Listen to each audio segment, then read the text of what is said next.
How's it going, everybody? Monday Morning Quarterback, episode 216. Hope you've had a fantastic start to your week. Tonight, we're going to dive into Shim stack technology, different tricks you can do with the Shim stacks inside your shocks. The majority of the shocks in the core markets that we work in, quarter midgets, micros, midgets, sprint cars, use what we call a deflective disc design. The older pro style shocks, some of the older AFCOs and ARS shocks used a bypass spring. Pretty much all of that's gone the way of deflective disc. Easier to tune, and just a more user-friendly shock for tuners and trying to hit really specific numbers. So I know for some of you, the topics we've been diving into over these last 6 weeks is like maybe a little over your head or a little too complex because you just send your shocks off to your shock tuner. And I get that. If this was about engine building, I'd be like, I have an engine builder for a reason. I'm not an engine guy. But it still is interesting for you to know what's going on.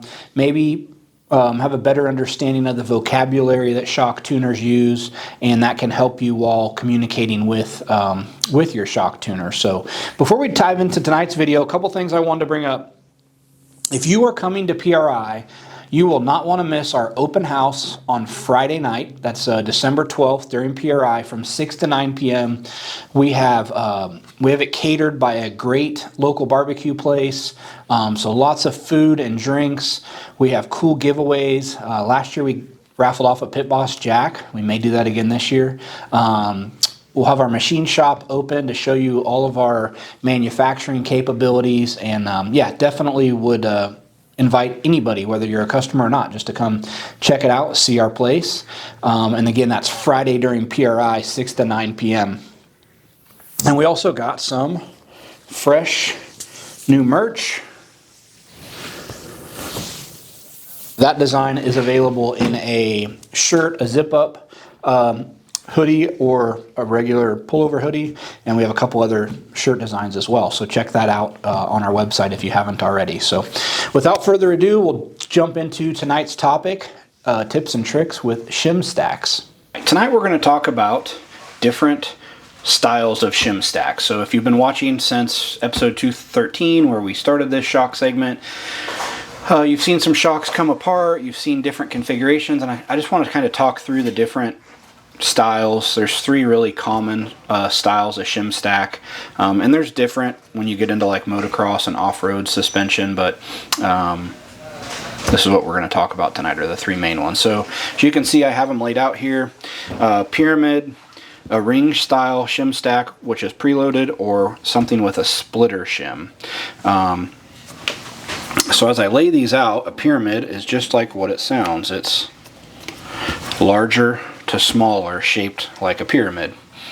A ring shim stack, which is preloaded, would be your ceiling shim, a ring shim with a smaller inner shim, and then another shim the same size as your ceiling shim. And so what that does is that preloads that secondary shim to get more pop out of it. And then a splitter shim was your ceiling shim, a small diameter shim, and then a bigger shim. So to kind of walk through these, this is your most traditional, and if you were tuning this style of stack, it's going to be very linear, and this is going to be your most powerful shim on down to your least powerful shim. This is going to affect a little more high speed. This is going to affect kind of the whole way through, but again, most powerful to least powerful as you're trying to adjust your stiffness. On the ring shim style, if you want more pop out of it, you would go to a bigger ring, so this secondary shim is preloaded more, or you can go to a smaller inner.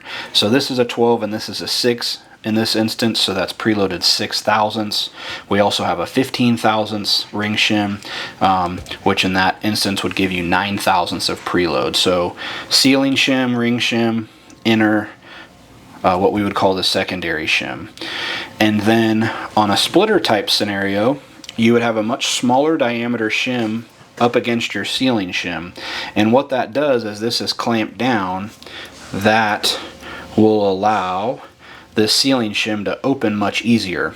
So if you look at the pyramid, That first shim has a big shim against it, so just the very corner is going to open easy. Where if you look at this, it's going to open up much easier because of the smaller shim that we have against it. So all of these stacks can be effective in different ways, in different scenarios, depending on what you're trying to do. If you watch these and you're like, man, this is cool, I want to dive into this, and you have a shock dyno, you got a buddy who has a shock dyno, you can experiment with all these different kinds of stacks. There's even more than that. There's definitely more creative ways, and there's no right or wrong way. As long as you have a sealing shim that seals the ports of the piston, you can kind of do whatever you want, and the shock's going to work in different ways.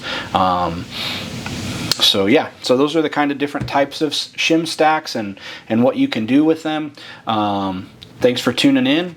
Please continue to watch next week as we go through this series. Hope you guys got something from that. As always, please comment any questions you have with tonight's topic, previous topics. That kind of helps drive our conversation. Please ring the bell for notifications if you're watching on YouTube. And if you haven't already subscribed to our YouTube channel, we're trying to get to that 4,000 number for subscriptions. And certainly always appreciate you tuning in and watching. And hope you still got a few races left in your season before winter sets in. Take care.